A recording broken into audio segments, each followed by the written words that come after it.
actually, nagkaroon na po opportunity sa Star, na kumita tayo at the same time dito po sa ads on Reels at naging demand po yung ads on Reels.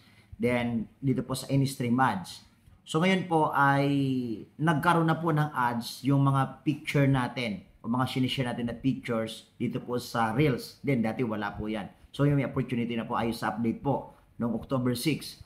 At ngayon, nakita ko po may bago naman po update na isa. At ang bagong update na ito, dito po sa My Story nyo o di kaya naman dito po sa inyong My Day ay mayroon na rin po ng ads na kayong makikita dito at lalabas. At hope na ito po ay karagdagan din na atin posible po natin mapagkitaan.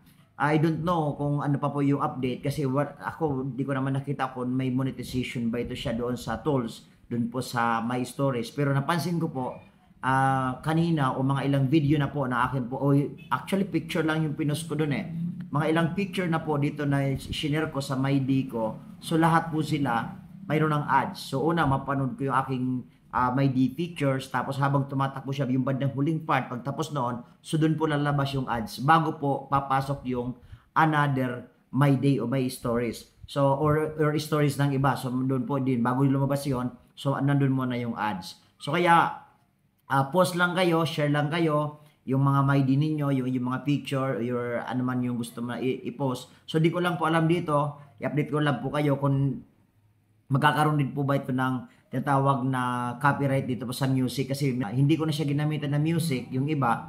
Pero ayun, may ads siya na lumabas. So sana po ay ma-update po kayo at ito, panoorin po ninyo yung atin pong bagong update at ito po yung aking pong video o di kaya naman akin pong kinapin na video, patunay po na mayroon na pong ads talaga dito po sa MyD or Stories po natin. So, keep on watching.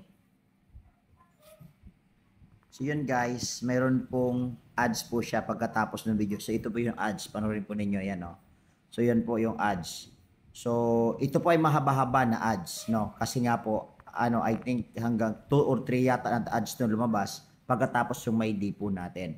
So, yan. So, ito i-update ko lang po sa inyo para at least kahit na paano, mayroon po kayong idea na dito po sa My Stories ay mayroon na po ng ads. Kaya huwag kayong magsawang mag-post, mag-share ng inyo pong mga video dito po sa MyD or dito sa inyo pong mga Facebook. So, yan po yun. So, God bless and good